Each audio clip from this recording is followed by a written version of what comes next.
Welcome to Netbox Heroes.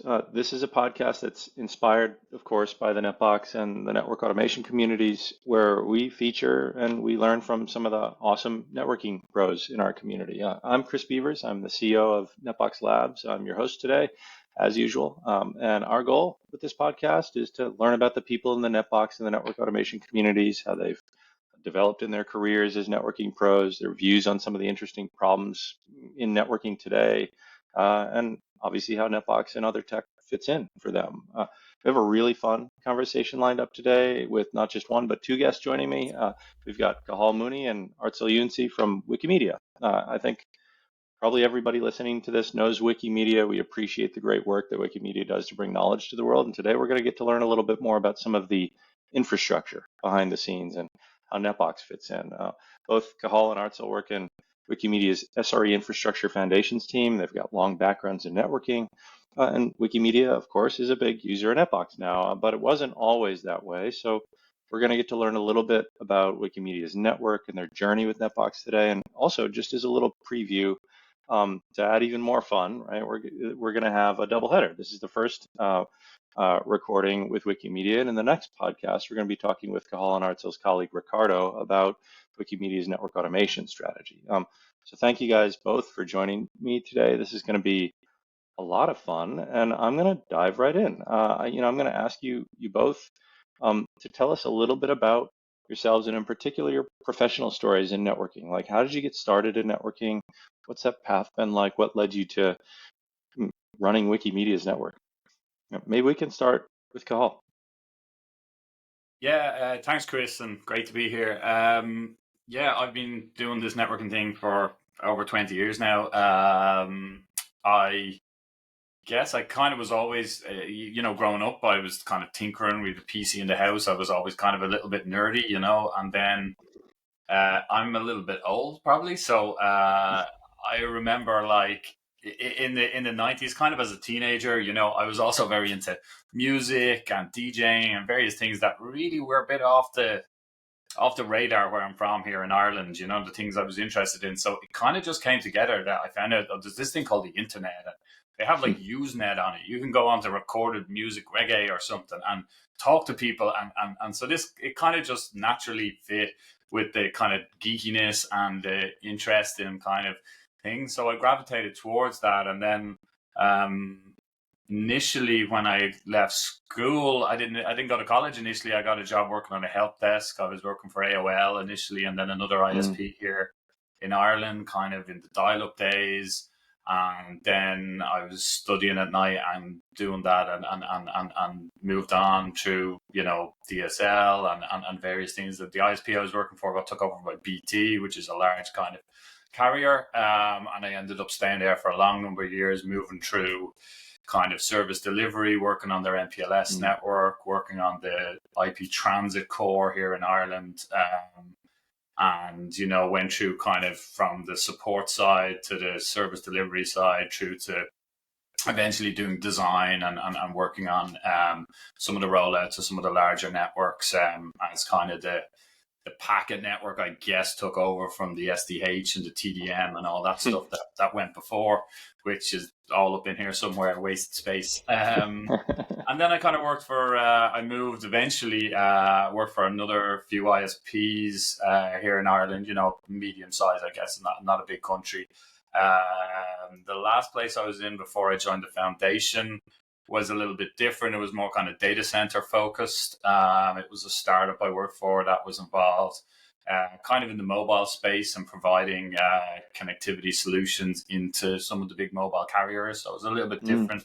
I got to learn there a lot about kind of, networking still, but a lot of stuff like Linux, routing on Linux, a lot of, kind of sysadmin stuff, virtualization. And then a couple of years ago, 2.5 years ago or so, I made the jump, and I seen Wikimedia were looking for someone. So I've been there since, and kind of the data center and the service provider background, I guess, fit into that relatively well. No, it's really interesting. So, a very common path that we hear from folks that we talk to is the ISP piece of the journey. Like my first job as a kid actually was, tech support at the local ISP. I think it's how, like that in our generation, I think it's how a lot of people really found their path to networking. So no surprise for me there. Yeah. Artel, how about you? Why don't you tell us a little about your background? Sure, yeah. Hi. So I grew up in the French countryside, so there's like not very good internet. So I guess like where I started tinkering with computers and network in general, where for like just like playing like video games with friends, and and just being like passionate about it and like understanding like thanks to all the resources online, like how it works and how it can just like mess around with things and then like school network and trying to get like more permission than should have and those kind of things and I guess another like milestone would be volunteering at like large music festival, so like 200,000 festival goers kind of, and like with a small team taking care of deploying the network, like wired and wireless. So same thing, like a lot of emergencies. I guess we can definitely call it like greenfield, and a lot of like emergencies. Everything needs to be done with like low resources, but everything needs to be done on time for the show to happen. In parallel, I then did some internship at Mozilla. So kind of the also like the non-profit world, joining the networking team there, taking care of, it was mostly enterprise network with still MPLS backbone and multiple like satellite offices. So taking care of core routing and core networking, but also wireless and so on. And about 7 years ago, I joined the foundation. So doing what I'm doing now, touching a bit of everything because of the size of the team. It's not just networking, but it's like wherever we can help, which is like just Linux networking, Linux like servers or monitoring or like everything that can be helpful to other people in the team or in the org. Really interesting. It's funny how similar different people's paths are, because as Cathal was speaking, I was resonating with the ISP background, but I think if we all distill it down, probably most of us started with video games with our friends, right? And no surprise there to me. Well, thank you guys for being here again. Really excited to speak with you. Hearing about those paths, you guys have both been in and around networks pretty much your whole careers, right? Or in some, even really before you began your careers. Along the way, undoubtedly, a lot of lessons. Maybe for folks who are earlier in their career as network engineers or network operators, network architects, whatever it is. Anything that you would impart that's really helped you progress in your career, build confidence in your abilities as a network engineer, have an impact, or any other advice that you think is really important for folks to hear? Why don't we start with Arzhel? I guess I would say like to stick to the basics, like learn very well the basics, see what's going on the wire. Like it's kind of easy now to like start looking at the different abstraction layer and thinking that everything under it is kind of magic. It's a pipe, you put like data in it and then it gets out with no latency on the other side. And so like being able to look at what's going on the wire, being able to analyze some like a TCP dump capture, for example, can go a very long way, even for like now in the like more virtualized world. Yeah. Any thoughts, Cathal? Yeah. Well, loads. We could be here all day, probably. One thing that struck me that I want to say is like I think it's important that people in networking keep in mind what the network is being used for, you know what I mean? And try to have an appreciation of what the other teams like who consume the network are doing, and you know, be aware at least a little bit. You can't be an expert on everything, but be aware at least a little bit on the adjacent layers that what you're doing. I've seen sometimes that, you know, sometimes very expert people, you know what I mean, but they've this kind of myopic focus just on the network. And when it comes to maybe some of the more design and architectural things, I think you can suffer a little bit from that, because you really need to appreciate, well, who is using the network, and what are the applications running, and what matters for them. Is latency that important for them, or is throughput more important, or various things like that. Whereas I think if you simply focus it as a thing and you're totally siloed into it, that sometimes you end up lacking a bit, you know. So it's good to know what's going on the adjacent layers. I would agree with Arzhel just in general as well. Learn the fundamentals well, you know.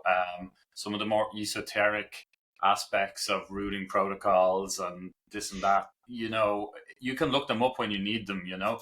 Whereas learning all that by heart, maybe rather than having a proper appreciation of the fundamentals, isn't great. Those fundamentals, you know, I hear this theme so much. I think it's really important, right? Those fundamentals are the foundation for you to accelerate your learning about all that other stuff that you're going to need to solve in a practical scenario, right? If you don't have that grounding in those fundamentals, then, you know, everything else is Greek, basically, right? It's hard to understand. The other thing that you said there, Cathal, that really resonates with me, and I think generalizes beyond networking to all infrastructure, is infrastructure.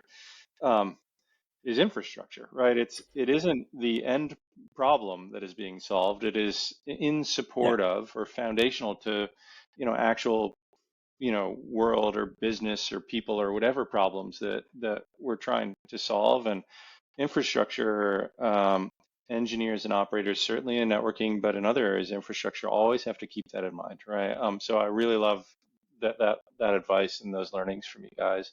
Why don't And we? as Oh, go ahead.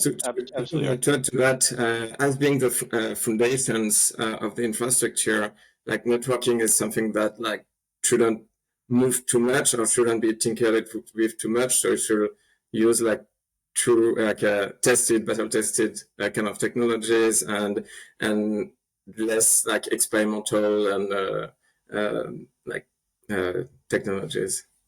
Yeah, that's interesting because I think really what you're saying is as you move down the stack, right, into the infrastructure, one of the most critical requirements to actually go solve the problems that everyone wants to solve on top of the infrastructure is stability, reliability, you know, consistency. And you know what, my own observation here is what's really challenging in the world today is networks especially, but infrastructure generally are more complex, they're more dynamic, they're you know, changing at a really high rate. There's a huge array of new technology and big technology shifts. And then the use cases for networks are changing really fast too, right? You know, we're recording this not in a studio room anymore, but you know, online, right? And that's how most people are spending their days. So that rate of change, coupled with the need, as you pointed out, Arzhel, for like these really rock solid foundations, makes network engineering really challenging right now, I think. And this is I think why we're seeing such a groundswell in interest in solving these problems in network automation and other levers that help network engineers, you know, get ahead of these challenges. Sorry to exposit a little there. Absolutely, you're dead right. For sure. Well, wonderful. And I think go ahead. part of it to touch on what Arzhel said as well is just deciding what the appropriate layer to achieve something is, or to meet a requirement. You know, there's a lot of things you can do on the network, but sometimes it's better that it's like, well, that function should really, you know, the network doesn't need to provide high availability here. Maybe we should kick that up to this layer or that layer. Or sometimes, you know what, maybe you need to kick that down to the network. But having that kind of, there's a lot of options out there right now, and yeah, it's good to kind of be aware of where to slot in and not to default to going, The network has to solve that problem. Every problem has to be solved on the network. You know, sometimes actually the best decision is, you know what, we won't do that on the network. We'll do it up above because that gives us more flexibility or whatever it is. Yeah. Absolutely. Yeah, for sure. Totally agree. Well, why don't we now? Why don't we start to turn the corner toward tech a little more deeply? One of the things that I'm interested in learning a little bit about foundationally before we go to Netbox is your network, right? What is the network like at Wikimedia? Who's it for? What problems does it solve? Who wants to take a first stab at that? Maybe I'll do it, and you can do you'll probably jump in the next section, maybe Arzhel, or jump in when I get things wrong. Wikimedia network, it isn't huge, you know. We run basically our own infrastructure from the ground up, so we don't really use any public cloud infrastructure, which is maybe different than a lot of companies our size or organizations our size that would run a web property like Wikipedia, say, on a cloud service. But for various reasons, privacy being a big one of them, we run everything ourselves, from bare metal to everything. We have 2 large data center setups in both in the US, where we don't own the building or anything. We rent space there, and we've typical kind of data center setup with kind of edge internet routers, and then handing off into racks of switches. Sorry, this thing's giving out to me. Edge network of internet, transit, peering, all those things, then handing off on the inside to like racks of servers. We have top of rack switches. We're moving from an older scenario where we had kind of virtual chassis style configuration across racks with layer 2 to fully rooted access layer.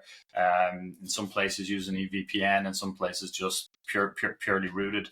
And those 2 sites are then interconnected by private transport links that again that we lease between the 2 sites.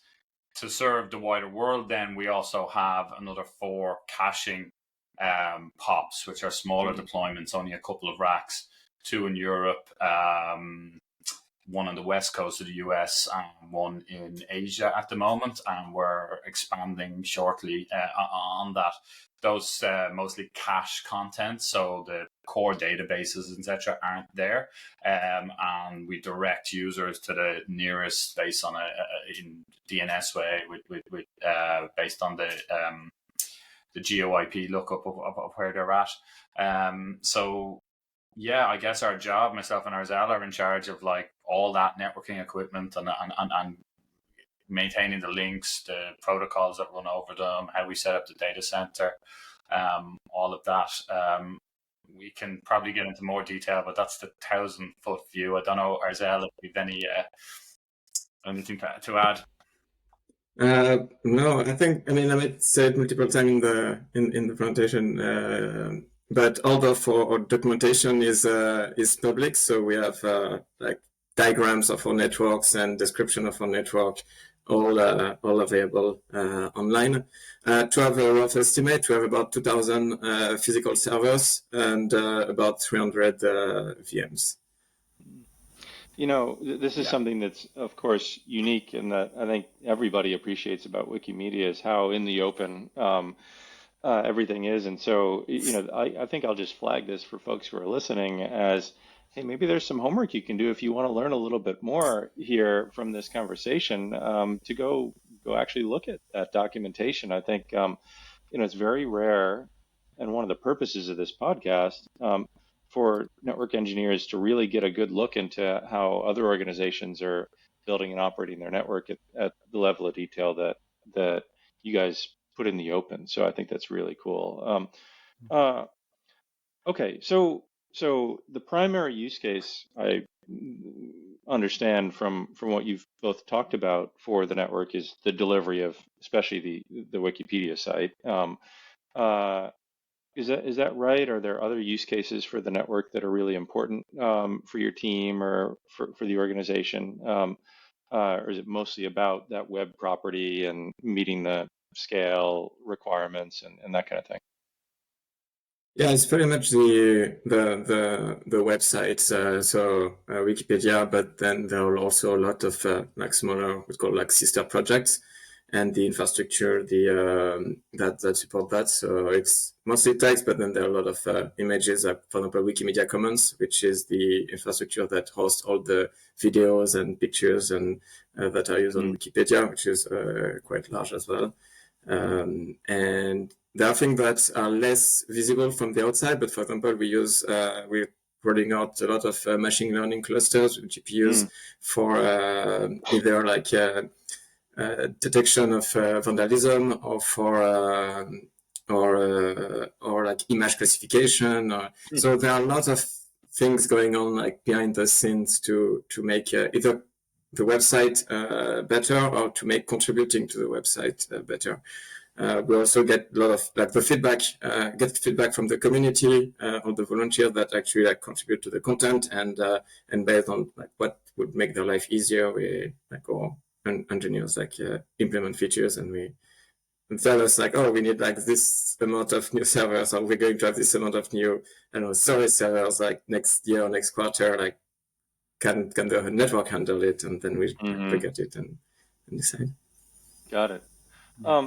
Really helpful. Different topic for just a second that maybe starts to bring us toward Netbox is just talk about some of the day-to-day challenges that you guys are managing and operating the network, right? Like what goes wrong, or what's what's some of the day-to-day activity for you, like operationally for Wikimedia's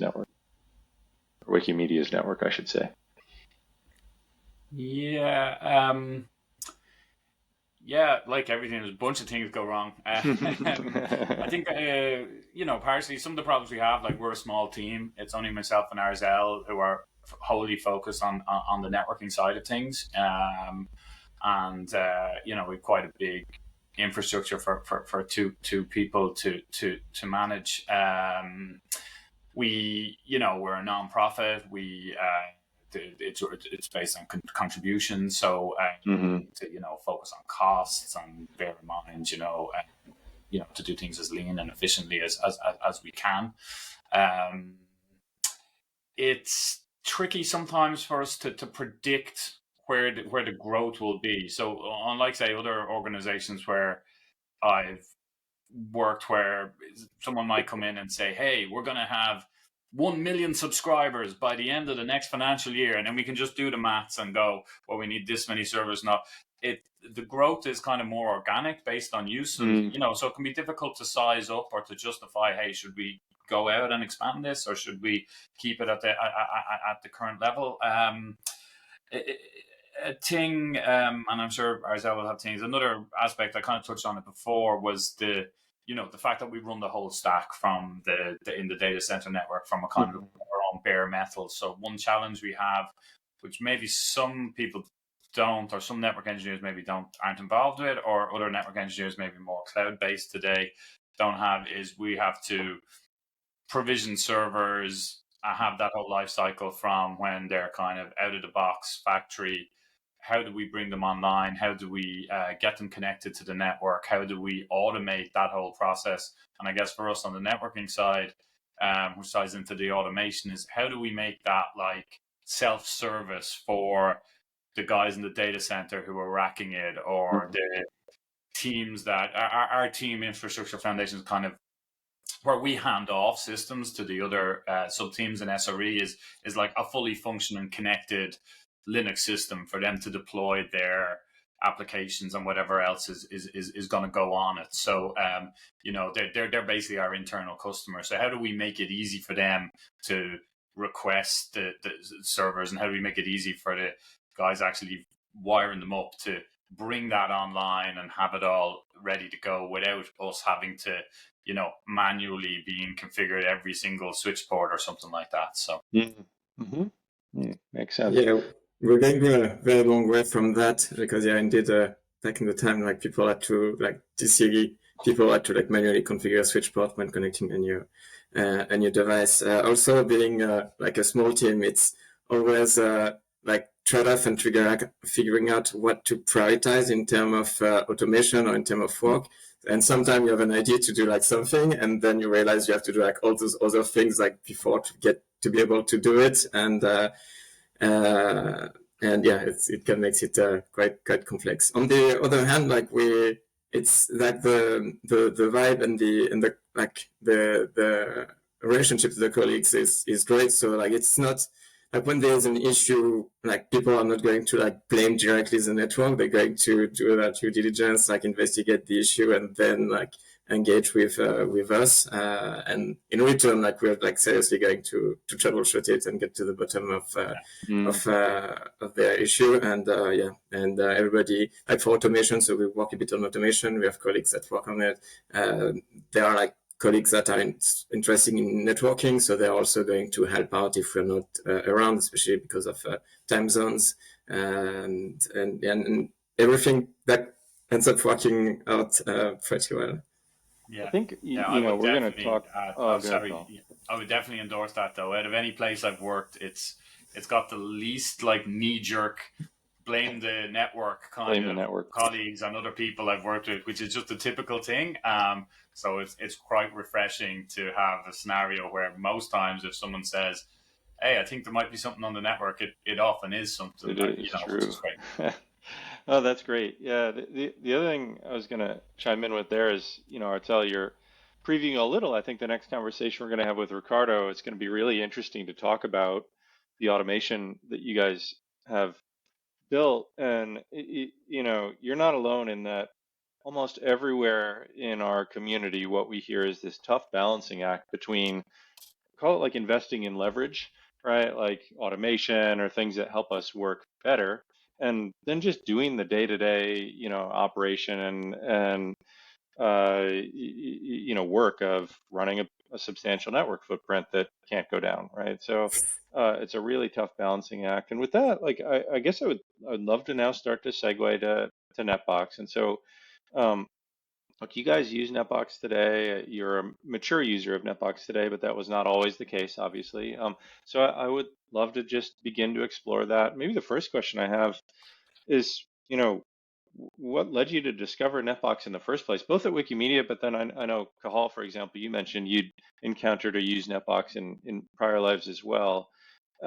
Maybe you can start there, like, and then maybe both of you guys can touch on the Wikimedia discovery and initial use of Netbox.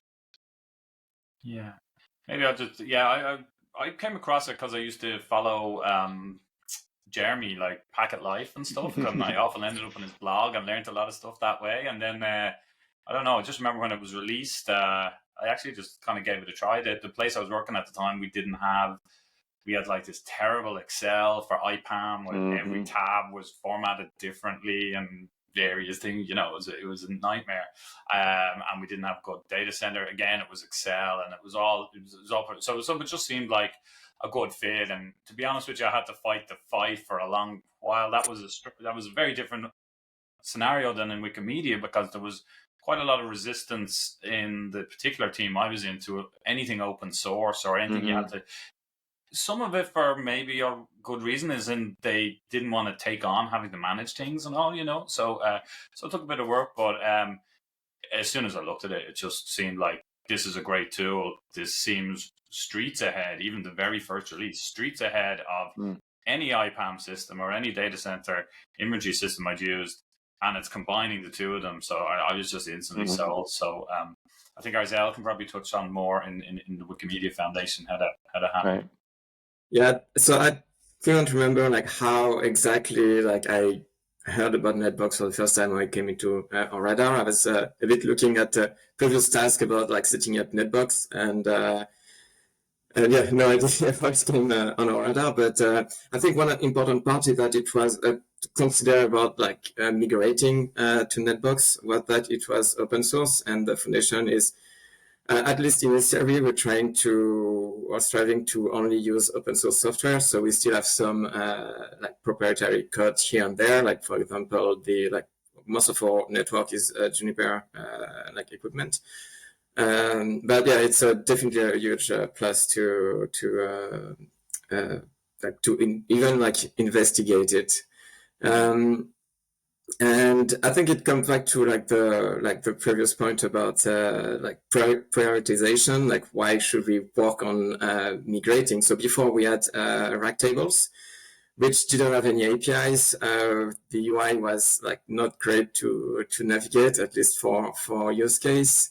And that's for the asset management side. And for the IP side, like it was pretty much editing flat DNS files, and reservation was in a Git repository, and we commit it, and then we push it to the DNS servers, and that's how we were managing IPs with all the different limitations you can imagine, like not being able to see like specialization, typos, and a lot of like people forget to remove things when they like decommission a server.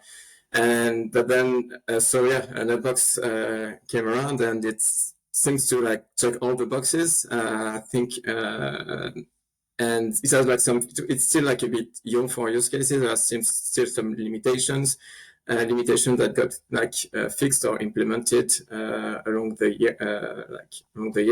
The UI was nice. The fact that the data model was strict, and it was not just like it can look scary at first, because it's like, oh, how am I going to like document this like weird thing from my network in Netbox? And usually it's like, maybe you shouldn't, or like no, there are like other ways, but it seems to check all the boxes, including also like API, which were like huge requirement for moving forward in the automation. Yeah, really helpful. That data schema in the background, or the model that it enforces, it is actually really useful that things have to be related, and it makes you think about how you model and how you abstract your network, which there's just documenting what's where and what IP, etc. But when you actually get into the automation and all, that approach, I think, is invaluable, and Netbox has it baked in. That's a really important point that you make, and I think a lot of folks who are new to Netbox or encountering it for the first time, maybe a little overwhelmed by the data model, and its, call it, completeness and expressiveness and connectedness, right?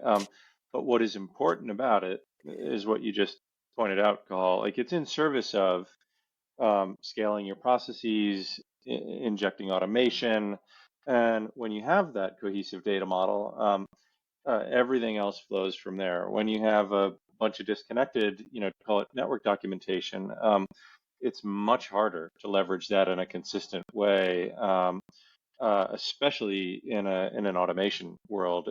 So it's wonderful that holds true for you guys. Why don't we start to talk a little bit about you guys found Netbox. You had this problem of inconsistent documentation and disjoint documentation, and inconsistent management of the documentation. Decided to use Netbox. What was that implementation path like for you? Let's talk about that a little bit. Maybe just first, how'd you get started? What were some of the problems you had to figure out to begin using Netbox? And I think this is probably mostly for Arzhel, because I think you led this effort. So it was in 2017 we started looking into it, so everything's not like very fresh in my memory. But yeah, if I remember correctly, like we first like deployed a test instance to VM, all the different teams or different relevant teams, especially the data center operation teams and automation team and network team. Looked into it, playing around, then all the data in rack table was like there was a lot of inconsistent data in there. So when we decided to like move forward with it with Netbox, a big chunk of the work was about cleaning up the data, like all the devices that didn't have any serial number, all the devices that like malformed dates, like purchase date, and a lot of cleanup work. Then a colleague wrote scripts to do like imports And so we could run the script, see what was being imported, what was not being imported, fix the issues, clean up the Netbox database, redo it again until like everything was imported properly. Another big part was to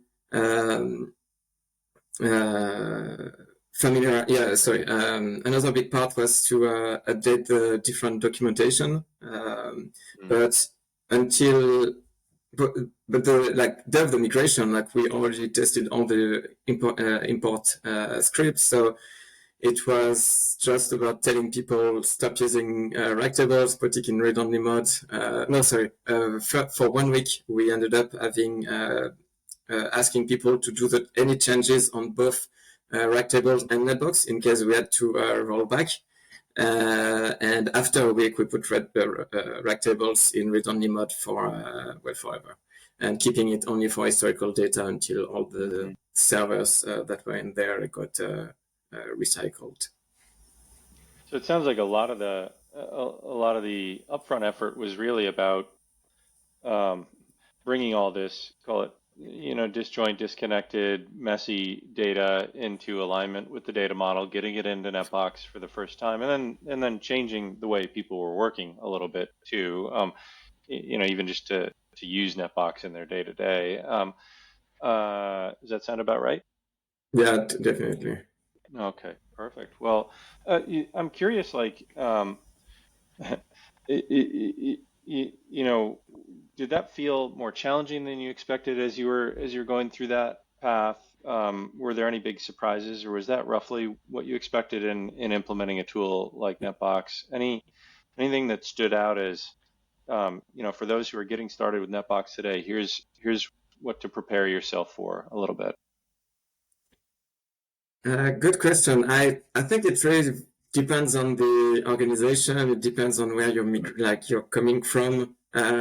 So for what I remember, it felt quite like natural, and I couldn't there's no large enough issues that I will still remember as of today. No?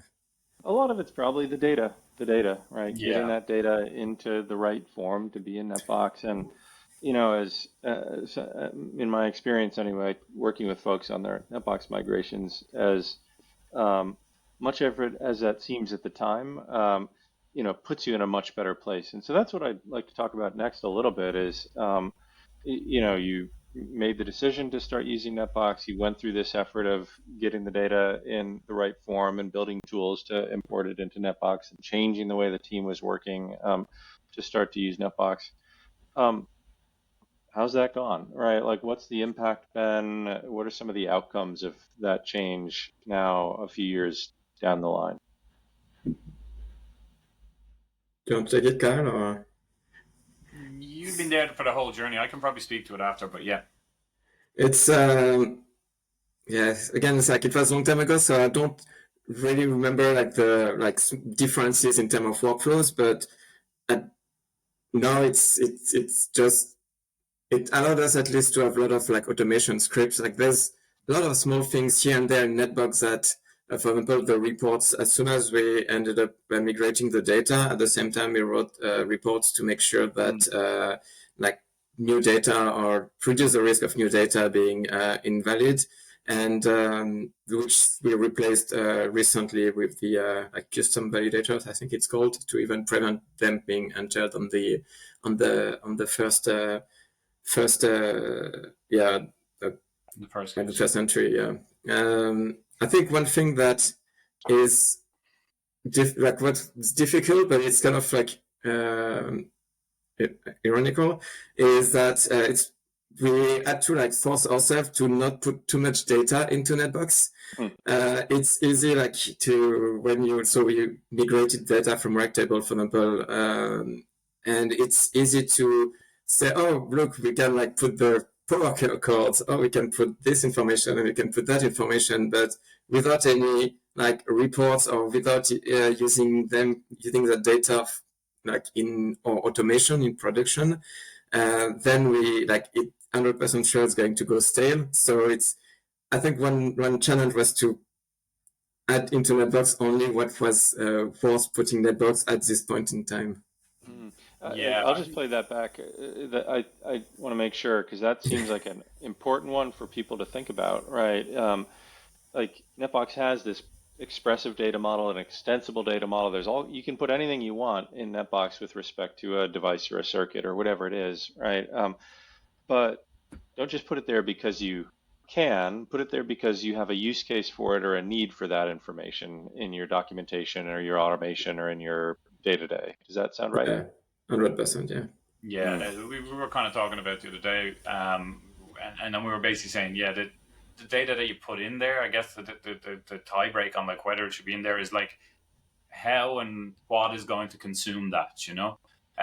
Is it going to drive something like some configuration on whatever it is, a device of some kind of, you know what I mean? Then it has a place there, but possibly if it's just going to sit there and never be used by anything, that's the kind of data that has the potential to go stale or no one to ever recheck, and you know, so that's definitely a good consideration.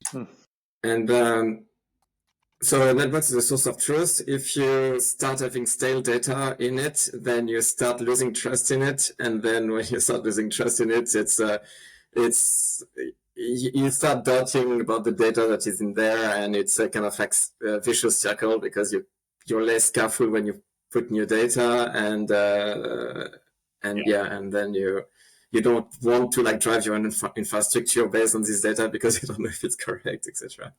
I totally agree with that. I think that's a key point of it, and tying into the automation, and that's the same experience I had previously. You know, adopting in my last place, adopting Netbox was like for a certain time, and there was a lot of tedium and mess in getting the data into Netbox, and that's just cleaning up that data. It's not Netbox's fault, but it's just it puts, you know, you need to put some shape on things. But then a point came where we were like, okay, well, this is all correct. Now we're going to flip this automation, and Netbox is going to drive the config on the boxes. We're going to stop pulling data in from the boxes to put it into Netbox. And now if you want to change the IP in an interface, you change it in Netbox and run the automation, and it enables you to make that switch. And you kind of have to decide, right, it's this day onwards. And then at that point, you know, you're kind of in a really good place, because if someone does put something incorrect in, well, the network's going to be incorrect and things aren't going to work, you know what I mean? And vice versa, if someone logs on manually and does a little sneaky change to fix a problem, you know, if a problem needs to be fixed, maybe that's okay to fix a problem. But like, you need, if it doesn't match up with Netbox, it's going to get overwritten. And it you know, that's about Netbox. It's also maybe about the overall automation journey and getting to that point. But Netbox enables you to do that, yeah. You know, this is such a fascinating point that you've just made, Cathal. What I think you've identified, and we hear a lot about, but maybe not as clearly as you've just described, is this magic moment, almost like this phase change, where you move from, you know, we're slurping up data from the network and putting it into Netbox, to no, you put the data in Netbox and it gets pushed out to the network. And like, as you just said, that's a phase change in the journey to network automation is really what that is. Like, when you get to that point, your source of truth is the truth, because it drives the operation of the network, right? Yeah. And you know, to get to that moment, that is why people begin their journey with Netbox, is to go through this process of creating consistency in their data model, creating consistency in their operational processes, so that they can do that phase change toward driving automation. So that's such a great expression of it, I think. Yeah. Okay, wonderful. Well, a couple other things that you know, I'm curious to pick you guys' brains on before we wrap. So Netbox is in place today. You know, I imagine you've gotten past that phase change to a degree, and we're going to talk, I think, with Ricardo shortly about you know, your automation in and around Netbox and how Netbox integrates with the rest of your environment. But maybe you guys can talk a little bit about some future plans, if you've got any, for Netbox. Where are you headed next with it? Is there you know, new kind of modeling that you're doing with Netbox, new processes you want to put in place around Netbox, new integration? Any thoughts? I think first upgrade, we're still running Netbox 3.2. So each time we're like, oh, we should upgrade, this is a new release, which comes with with good and bad almost problems new with them. feature that looks great and also like with breaking changes. But yeah, in terms of like leveraging new features from Netbox, so in our automation we use plain text files like YAML files to add like to store data, sorry, we pull data from like YAML files and from Netbox, and so we would like to move more of this data from like those YAML files to Netbox, and definitely some of the new features in the new more recent Netbox release are going to be useful, like the L2 circuit features, I can imagine, but like BGP sessions, using plugins. We're trying to use as much as possible from the like stock features, and because using plugins means having to make sure that the plugin gets like maintained, that it's like more dependencies, but might have to at some point. More reports. I'll just highlight there, that interesting challenge of, the plugin, call it like disconnectedness from the cycle of Netbox and so on, is one that we hear a lot about and is a big focus. So, for anyone who's listening, we're on that, right? Like we want to make it, like plugins are amazing, right? Like we have an amazing ecosystem of plugins and all this functionality, and it really demonstrates the power of open source in the community. But they introduce these problems of like, can I trust this? Is the maintainer going to maintain it? What happens when there's a new Netbox release? And, we're going to solve all that stuff in the next year or so, I expect. So hopefully that works out for you guys to start using all those plugins too. Great. And those things aren't common to Netbox. I think you touched on it. That's an open source thing. Even evaluating Netbox itself, initially it hit some of that feedback, but obviously now it's very mature. It's in rapid development still. So, yeah. Of course. Well, okay. And, I think we're coming up on time, guys, but maybe one last question I have for you. A lot of folks in the Netbox community are listening to this. Anything you want to share with the contributors or plugin developers or, others engaging in the open source community? Any big hopes and dreams for the project? Anything you really hope, our maintainers are thinking about? Anything that's top of mind like that?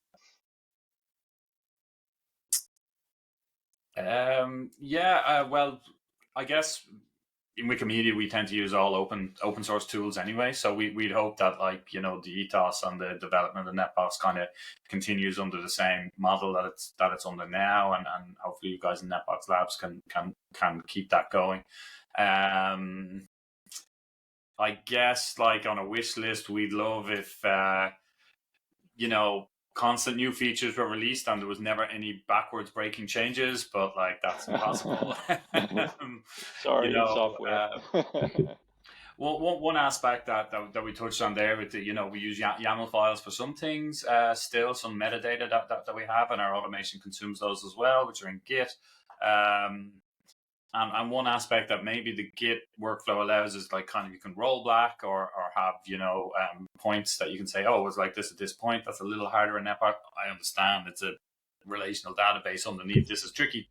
But if we're talking about dreams, maybe, easier rollbacks or, checkpoints and things like that. Yeah. I two quick thoughts there, Cathal, and then I'll ask you the same question, Arzhel. But, first on the call it revision control goal, this is a challenge that once you are using Netbox as the source of truth and it drives your network, once you've passed that magic moment, right, becomes pretty important. So you're not alone in that need or demand. Also squarely in our sites, in the community and at Netbox Labs, and then, it occurs to me, this is a recording. This is great. This is a moment for me to just put a stake in the ground. Netbox will always be open source. That is our job at Netbox Labs, right? So not something anyone ever needs to worry about. And, I know that really matters, especially to you guys at Wikimedia.